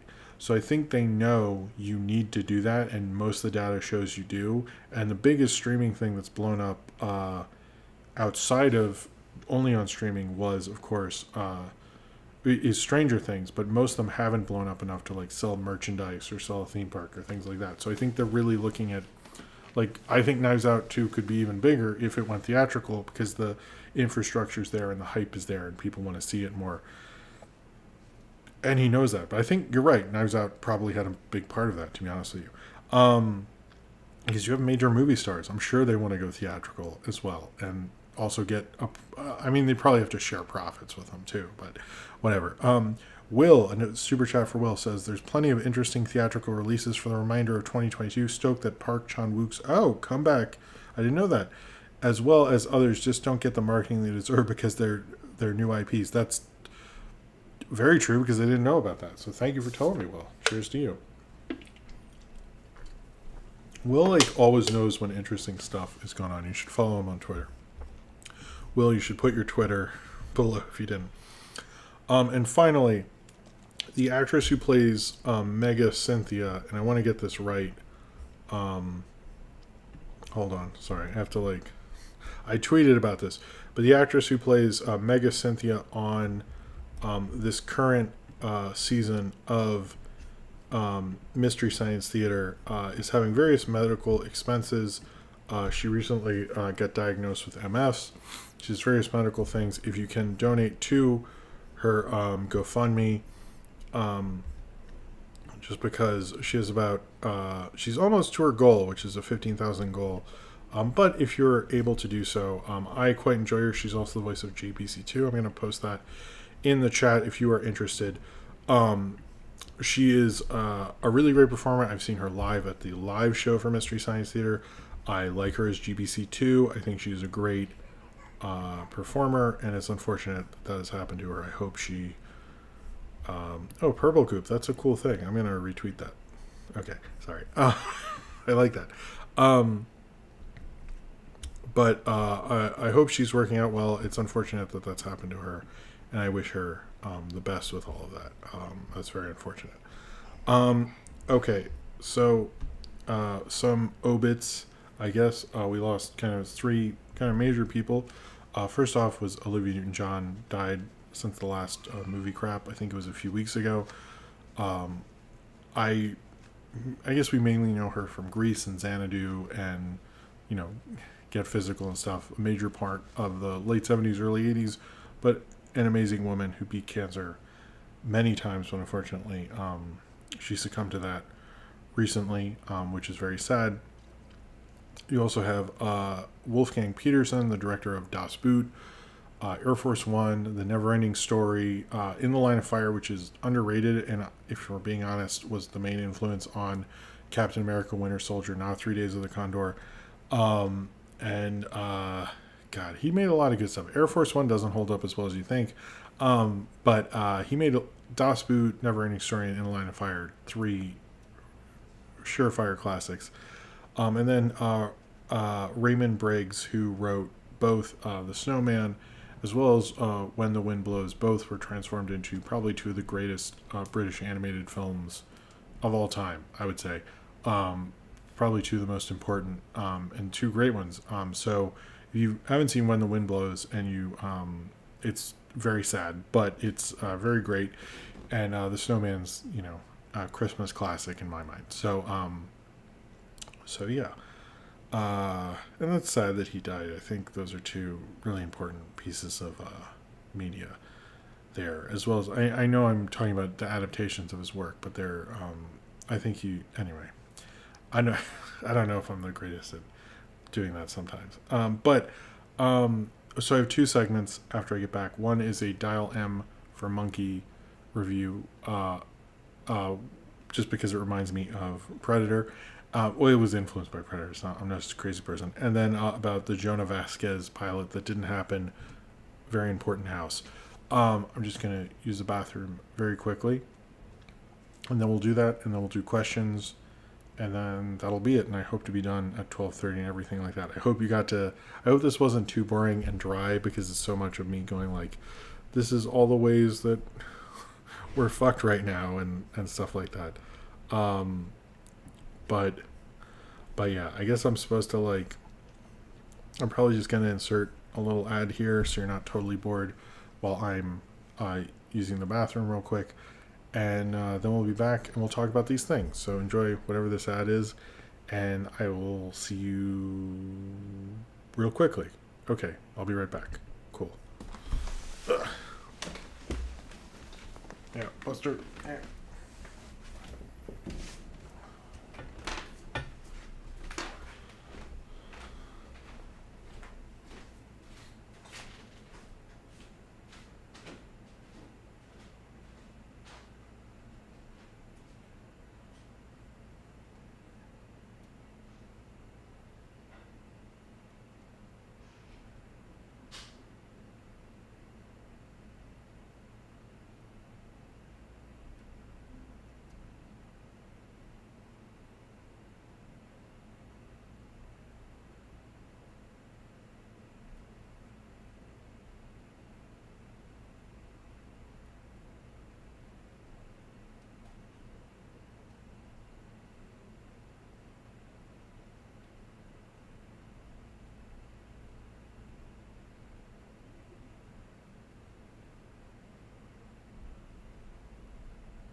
I am back. Hello, everyone.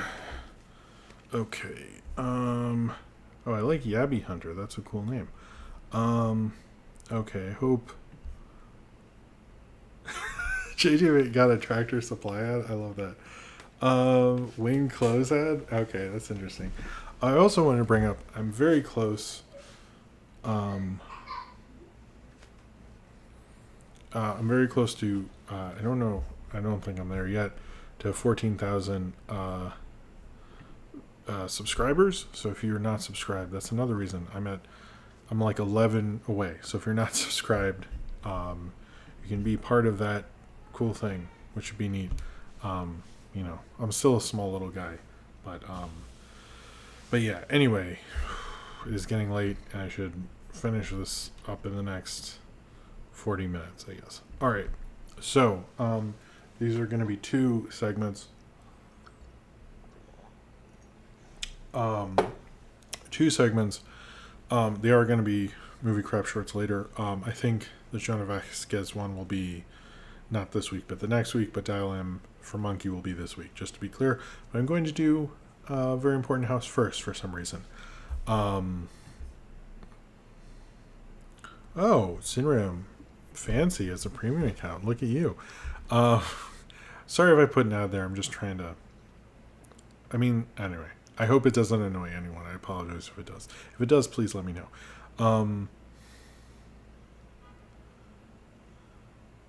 That's interesting, Nat and Bucks. That video game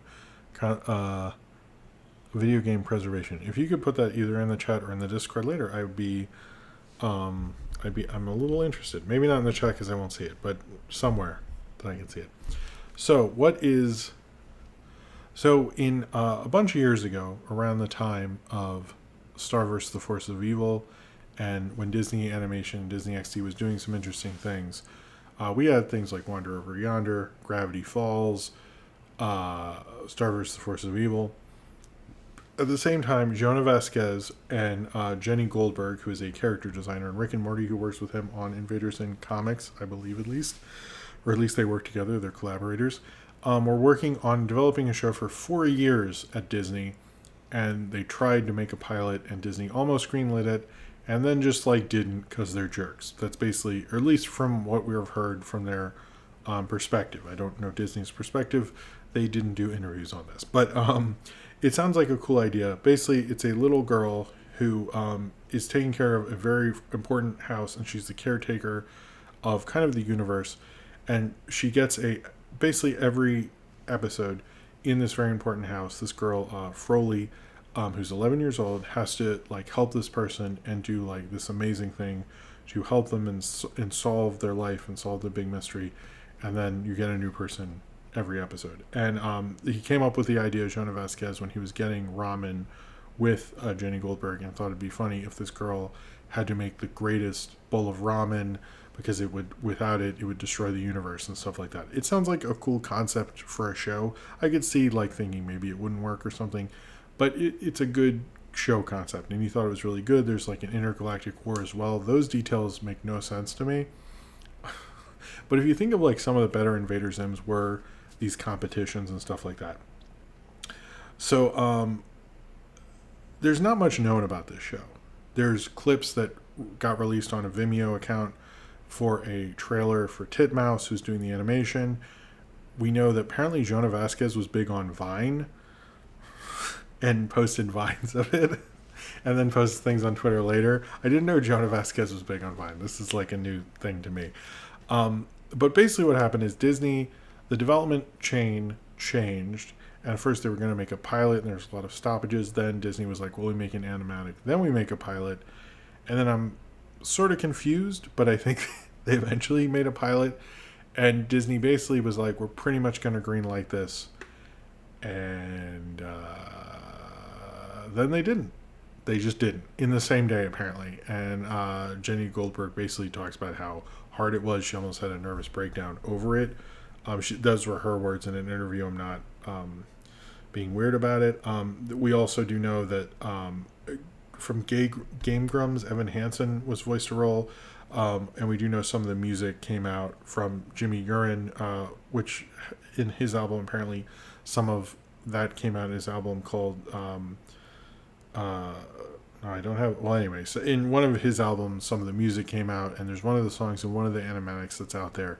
But it's kind of like the show he was working on with Disney, when Jonah Vasquez, I think, was brought in because they were doing different things. They were doing Wander Over Yonder. They were doing more creative, different things with Disney XD. And I sort of don't understand why you would cancel this. Because Jonah Vasquez and his brand, basically, it's like Johnny the Homicidal Maniac and Invader Zim. I see that merch still. People still buy that stuff at Hot Topics. And I would think if they ever, is it Aaron Hansen? I don't really know Game Grumps. I'm sorry. Someone from Game Grumps. I should have just said that. I would think that anything he did, even if you made 10 episodes, if you made a t-shirt, it would sell out. You know what I mean? And I don't really understand from Disney's perspective, like what was so horrible about this. Like it just obviously it looks, if you look at any of the animation, and when this is a video later you will, everyone's making fun of me because I don't know anything about Kingdoms. I just think, and it seems like something that would work with Star vs. Force of Evil, and all those shows I hear referenced all the time. So to me, I think it was a major miscalculation by Disney, but apparently from what Jonah Vasquez and Jenny Goldberg, and we're mainly going off them in fairness to a major corporation, I guess, is Disney mainly bought it because they were worried, since it was pitched, that it would become a hit for someone else. That's their interpretation of it. And they didn't want that to happen, so they bought it, but then they didn't do anything with it, which I think also goes to show you that, like, yeah, I do think he's enough of a name. He could launch a new show, I think. And apparently he can't. They did try to think about buying the rights back, and it was such an astronomical number that they couldn't do it, and Disney would still own a part of it, basically. And so they couldn't buy it back because it was too high, and Disney still being attached. So it's basically nothing will happen with Very Important House. It will never become anything other than kind of this failed pilot that Jonah Vasquez worked on for 4 years. So if you're ever like, hey, why doesn't he ever do another thing? It's because Disney fucked around with him and told him in one meeting this was happening, and then in another in the same day it was over. And it sounds like they just fucked around and treated them terribly and messed up a really cool animated show from what it looks like. I don't, maybe they saw something that made it unappealing. In my mind, it's worth giving him another show financially.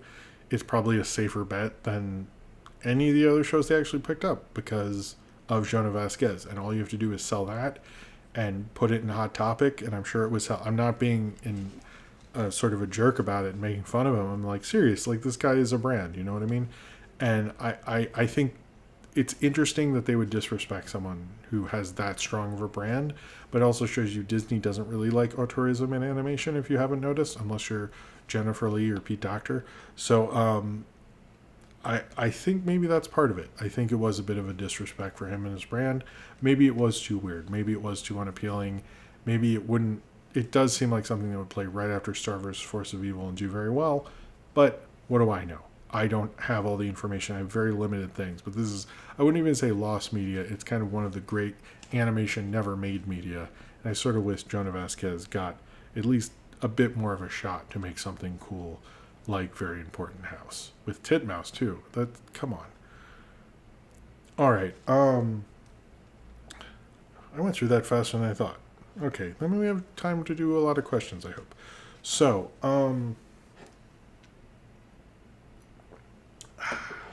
water.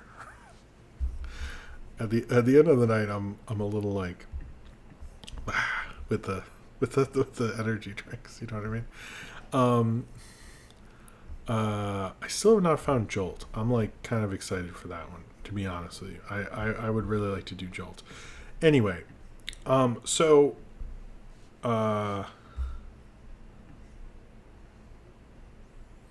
true. Ryan Welcherson said, I'd say Dan Provenmere. Ryan knows how I've been pronouncing things. Is the closest to a Disney auteur in terms of television, but even he got screwed occasionally. That's true. Will said, considering Enter the Florpus exists, yeah, Jonah's still got it. The pilot sounds dope. That's very true, Will. I think he does still got it. I think so. It can't be pushed to anyone else because Disney. Anyway, but yeah, I think it would have been cool. I hope he gets to do another show. I think he has it in him. But cheers to you, Will. What is that Jamie Foxx movie? It's gonna be bugging me. Povenmire. The Rain in Spain. Oh, hello. How's it going? Potion Monkey 15. Have a good night. It was nice having you here. All right. So, sometimes I watch so much media, my brain does weird things with combination of influences and how I take in things. And Dial In for Monkey Hunter, I guess, is one of those things. But also, I think the timing of it sort of works with it. Because whenever I think of Predator, I think of this Dial M for Monkey episode. But also, Prey just came out, and we have a new season of Primal at the same time. I think Prey and Primal go very well together. In the very visual, very long time ago, more so with Primal, in terms of long time ago. They're both excellently directed adventure films and stuff like that. And it did make me think, again, when you watch Prey and you're a fan of Gendy, you kind of think of what would a Gendy Predator thing be like? And I think Huntor, the episode of Dial M for Monkey, is the closest thing we'll ever get for that. So, what was this episode? Basically, Monkey is kidnapped by a bunch of people who work for this hunter guy. At first, they come down and they look for a monkey, and Dee Dee is pretending to be a monkey. And then they say, okay, well, we're looking for a little girl. And then they find the monkey, which was kind of funny. And then they take him to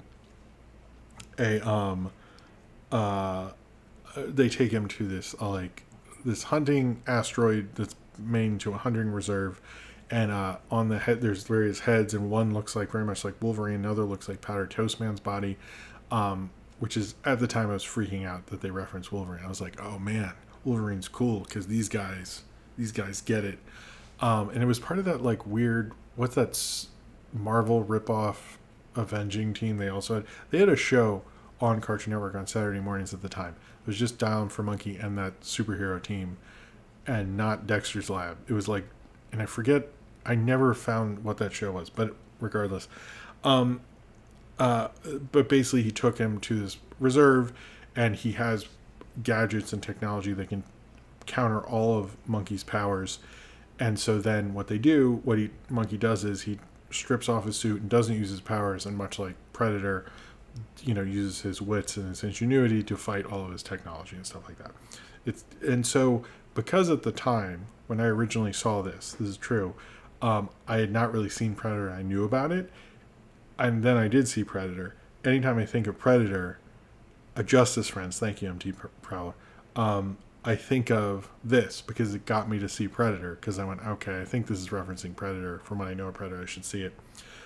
This was actually directed by Gendy Tarkovsky and Paul Radish, who does all the Mickey Mouse shorts now on Disney Plus, and also storyboarded this. So this is like, if you're ever like, why was Dexter's Lab so good, or why was it so good? And then you look at the credits, you're like, oh, both these dudes directed it? Of course it's good. It has a lot of fun kid logic to it, where like even is like, well, your lasers, I countered them with this special other ray. It's like how kids play, and that's something I really like about this, because as much as it's referencing Predator and The Most Dangerous Game, and like referencing more heavy kind of weirder topics, it plays as a kid's thing. This is not playing as an adult thing, but it has the adult themes in it, but not inappropriately, which is something I really like about it. I think it's Paul Rudish. Damn it, I like Paul Radish better. He should be Paul Radish. Everyone's like, I can't say anything.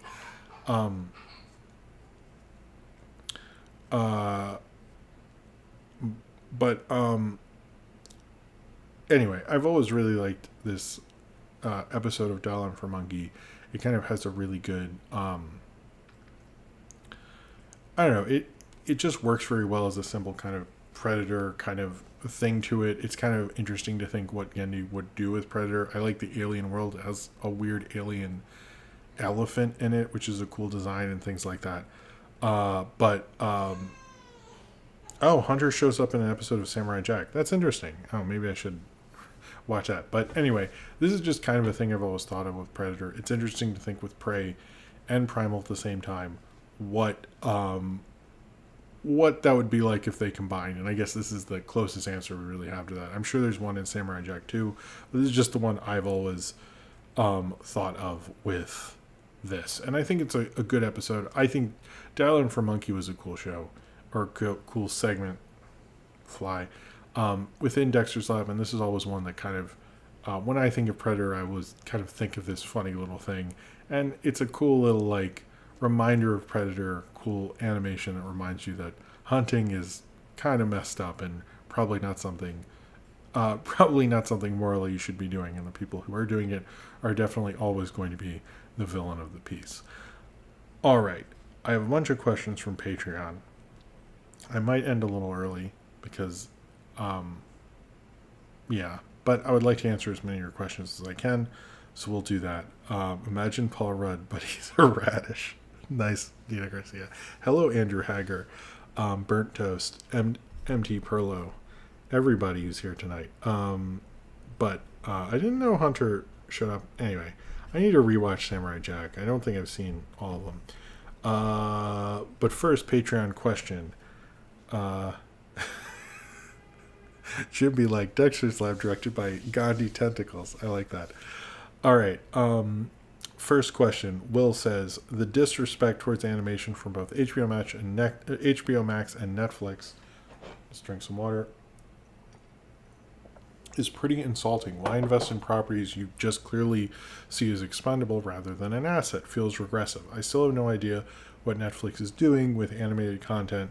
They're both canceled and still have hanging around. Example being Mark Osborne, who not only has his follow-up feature on the platform with Kind Regards to Kindergarten canceled, but his new film Escape from Hat has not been released, potentially maybe not even this year. And with the way things are going, real question is, why aren't creator teams in animation these days treated equally?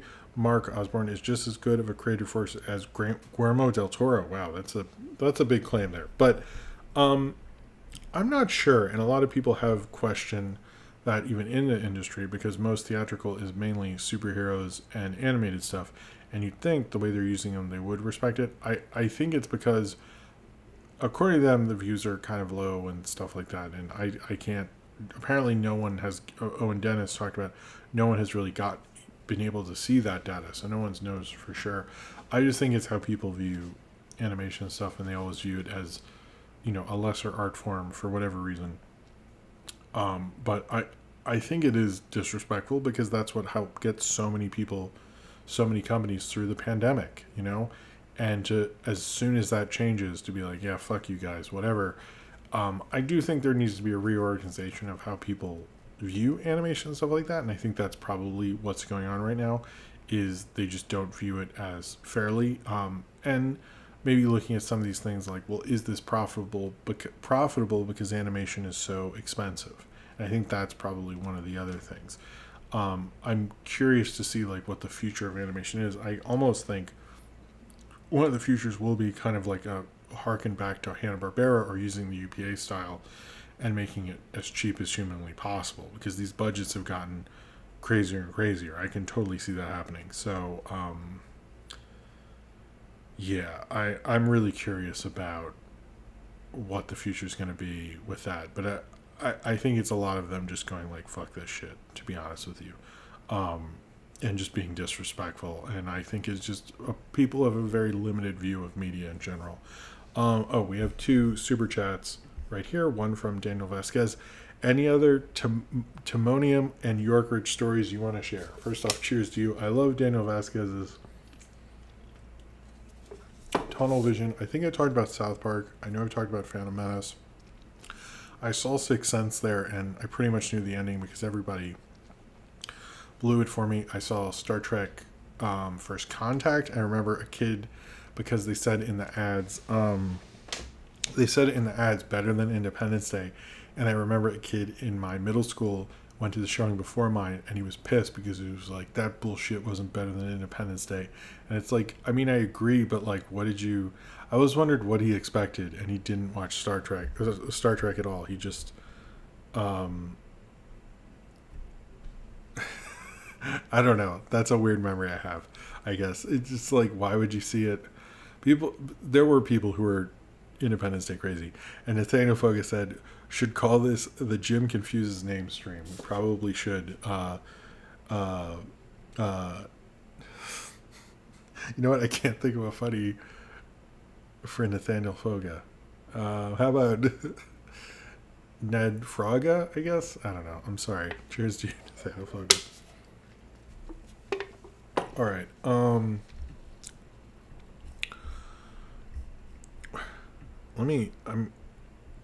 gonna go up to, I think this cornbread is the first question, but we have a couple more Patreon questions. Sorry. Sinram asks, if Quentin Tarantino offered you to tell you exactly what was in the Pulp Fiction briefcase, would you take him up on it? I've heard of people doing like the Carly Simon thing, like someone paid a ton of money to find out who the song is about and that and stuff. If he like told me and we were hanging out, I might ask, but part of me is like, I don't think you're supposed to know. I think, it's just a light bulb or something you're never really supposed to know. I actually wouldn't want to know, but I'm sure if it was offered to me, I would ask. How could you not? That's too tempting. If he was right there or something, it's like, oh, I'll tell you what it is in my mind, basically. I hope he would say there isn't one. You're supposed to imagine it. Another Nathaniel Foga says, do you think there'll be any possible way for WB to bounce back from all these horrible decisions they've been making? I think if they change executive teams or understand that, like, if they just leave things alone, like, so many executives want to put their stamp on things and don't really think about what they're are trying to do too many things and make too big of a stamp and don't understand what that stamp really is. So I do think eventually they'll hopefully learn that, but I don't feel good about it right now. And Austin with his typical, here we go, what a great movie crap. Alf was here. Jim had to fight bandits to protect his Holy Dark City DVD and save all the cartoons. So my question is, all lost with these cartoons be gone forever? And do you think pirating will raise to certain websites having these episodes to watch for free? I do think pirating will go up a lot, and I do think people are relying on that. I hope they're not lost forever, but I've heard even people, there hasn't been a lot of mainstream talk on this, but I do think people who even cover that stuff have been kind of saying, like, I've been worried about, like, what this means and everything. They've been really concerned. So I do think it doesn't look good, basically. I do think it's going to rise a lot of piracy, but I do also think it's going to be hard for these things to find an audience. Infinity Train and OKKO and all those things. Like, it's going to be hard for people to watch them. And your average viewer won't see them, and that'll be really bad. So we have a super chat, and then I'll get to the other question. It says, what does your kids think or will respond about Disney closing? What do you think your kids or will respond about Disney closing Blue Sky and the Warner Discovery HBO Max controversy either now or in the future? I don't think they think much about it. They probably don't know about it. Or Blue Sky, really. I don't think we watch much Blue Sky. But I think they'll probably know about it because they'll notice shows are gone and stuff like that. I think some kids did watch Esme and Roy. And also, cheers to you, Daniel Vasquez. Some kids did watch those shows, and I think they'll notice that. And it'll be hard to explain away those things. So I think that's where kids will notice. I don't think my kids at least didn't really watch Blue Sky, so I don't know. Okay, so let's get to these questions here. Let's answer them for the next 10 minutes or so. I think we're going to end a little early. Kernbread asks, what were you saying earlier about Pac Man? While not fully wrong, is a bit misinformed. There's a new game at the end of the month. Anyways, it's been a year. Can you name all the 4 ghosts yet? I haven't. Well, what I said was about a movie. It's a separate thing. There is a real movie. That is true. But there is also a game, I think. I think they're 2 separate things. But I don't know who the 4 ghosts are. Are they like Huey, Dewey, Louie? Or are they like Mo, Curly, and Shemp? I'm not sure. Not Plausible says, when Barbie and Oppenheimer come out, which one will you see first? Team Barbie or Team Oppenheimer? I might have to see Barbie with other people, so I might end up seeing Oppenheimer first, but we'll see. Paul Radish sounds like what a Fraggle calls it. Thanks, Ryan. Medela Butterfly, what came first, the bunny or the egg? I think it was the bunny. Emily T, will you forgive Ezra Miller? I will never. Lauren Jones, are you excited for the Spirit stores opening up? They got some cool trick and treat merch this year. I am a little excited for Spirit. I was just talking about that tonight. We have a super chat from Will who says, was more insinuating with that last line, Mark Osborne should be treated the same. To be fair, he's got quite the intriguing filmography. Highly recommend his shorts, especially Greener. I'm sorry if I didn't, but I do think more directors should be treated the way those big auteurs are. I do think it's sort of like it sets up this weird class system, which I've talked about before. and made a video about. But I do agree with you in that. I think more directors should be given those kind of auteur statuses. And I do agree he should be given that. So I agree with you. I'm sorry if we disagreed on it a little bit, but I agree with you in general, basically. Cheers to you all. Man, I almost finished this. What is with this? Okay. Where were we? Okay. Naples said, have you seen any of the really old Asterix and Obelix cartoons from the 60s and 70s? No, I don't know Asterix at all. Andrew Hager says, if I could ask a question, what solution would you suggest to retaliate against David Zaslav's reign of tyranny? Cancel your HBO Max subscription. I think that would probably be it, actually. That's the only thing he would respond to. Cornbread and get all your friends to, I guess. But that's the problem. It's like, it's really hard to because there's so much on there. So I don't know. Especially when Discovery merges with it. If you just canceled, I think that would hurt him more than anything. Cornbread, with both Wolfman questions and Make My Music, Ride or Die dying, what am I supposed to do now? Invest in NFTs? Yuck. Why don't you find a different... There's a lot of obscure movies on the list you could... Or you could just find a different... I think you can come up with a new bit. I have faith in you. Just don't make an NFTs. That's not cool. Natbox64, what would you do if you found the copy of Batgirl? I guess I couldn't review it. I don't know what I would do. I would watch it. I don't know what I would do with it. Is that like a threat? I don't know. Did you know Goofy's full name is Goofy Goof? I think I did know that.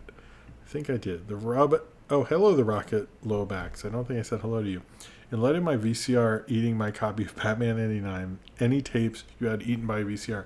I actually never had that. I think I had one tape and I was able to fix it. So I wouldn't say... I didn't have one that was destroyed, but I've always been able to open it up, and I think I have, but I knew how to get it out. Anyway. Austin, will Sonic 3 have Michael Jackson music? I hope. That would be amazing. Probably not anymore, though. Deltron said, are you going to play Multiversus? Would you want to be added into it? Oh, the Multiverse game, I guess. No, and if they gave me money, sure. Medilla Butterfly, what Halloween specials you plan on watching this year? That's a good question. I do want to review more Halloween specials. I would like to do one. There's a horror movie I want to review this year that I should have reviewed like the first year of the channel and didn't. But I do want to review a special. We usually watch, I guess, the Peanuts one. I've watched the Garfield one off and on. The Toy Story of Terror. Those are usually the ones I think that mainly get watched. Right? I think so. Austin says, thoughts on R.I.P.D. 2 being real and coming out. Is Ryan Reynolds in that? Or who's in that? That's confusing to me. I'm curious to know more about that. Jordan Salafa said, I already read the Goofy thing. Lauren Jones, yeah, that Spirit movie might... Okay. Question, what cake did you have for your birthday this year? My mom made a pecan pie, and that was really good. What are your bets on what your next future Funko Pop you'll get as a gift? My money is a BMO. I don't really have... I know they made more Jaws Funkos, and I thought about that, but I'm very picky about toys. I don't think I could ever be a collector. Because anytime I'm at a convention and I'm by myself and you think I would just go crazy, I'm I don't know. Like if there was a Danny Moonstar one, I probably would get that. Maybe that's probably the next one. Nathaniel Fogas, what was the best birthday present? I think you asked that. Oh man, I lost you. I think you asked what was the best birthday present.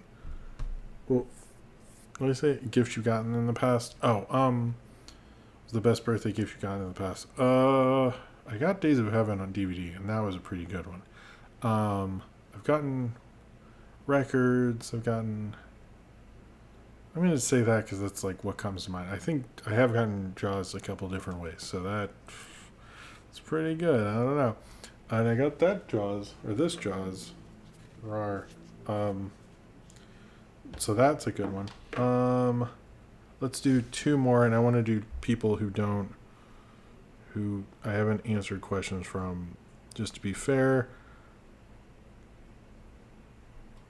I don't know if I've answered Not in Box 64, but let's just do it. Last question for me. I heard that there are talks for Top Gun 3. What do you think the plot is going to be? I haven't seen Top Gun 2 or Top Gun Maverick, so I don't know.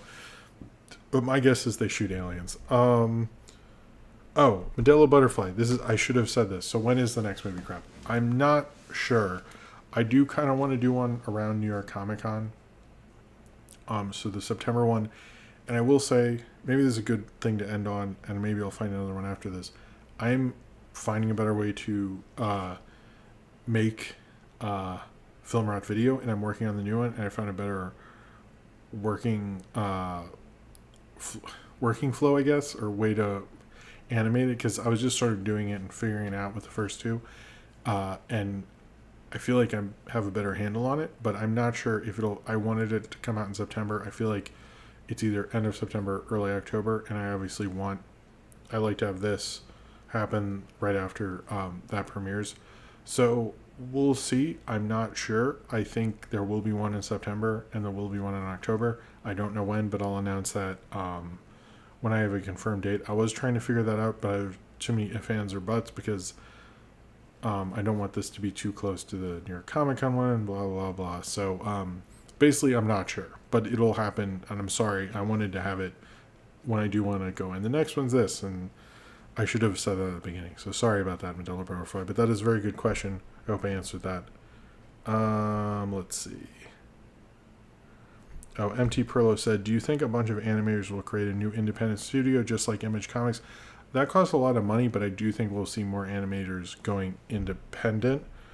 Nina Garcia, not plausible. Jim, will you nominate me as the new CEO of Discovery Warner? I promise I can't mess up even worse. Sure, you can do it. Aunt Arthur Casaban, I believe. Did you watch the finale of the miniseries Dota Dragon's Blood? No, I did not. I'm sorry. Maybe I should. And thank you for the $1 super chat, Modelo Butterfly. Cheers to you. It's just a $1 thing, but still. RIPD is going to be from Universal Direct to Video Service, so no, Ryan Reynolds won't be in it. Hello, Big the Relentless Metal Punk. I love that. Biggie the Relentless Metal Punk. That's a cool name. I don't know a single better than Ezra song. I don't either. I used to say I'm not less than Jake, but I'm better than Ezra. That used to be a dumb phrase I said. All right, I'm going to go. I think. What was your favorite part of the last BronyCon you went to back in 2019? Just seeing my friends. I kind of missed that. Have you seen Better Call Saul? I have seen some of it, but I'm not up to date. I kind of lost track, and I need to rewatch at some point. Anyway, that is it for now. Next week there'll be some stuff. I'm not sure how many we'll see, but I am making good progress on Film Rock Video. I feel good about the videos and the stickers and all that stuff. So thank you all for your support. Thank you for coming out. Sorry things are sometimes loosey-goosey and stuff, but I'm feeling better about stuff. I hope you are too, even though I feel very uncertain and scared about the future of movies. So Austin says, do you think Pizza Steve or Mr. Gus will beat up David? I hope they do beat up David Salvo. I don't also, I guess the one last thing is I saw Pan's announcement about Pizza Party today. I don't really have any, I don't know when I'm going to be on it again. We haven't confirmed anything, but it's cool that it's back. I hope we can work something out on that. But anyway, have a good night. I will see you all next time. Keep watching. Like the video as always. Thank you for your support. Thank you everyone who gave us super chat. One last cheers to all of you. And I will see you all next time. All right. Have a good night and thank you for watching. And that's it. And bye.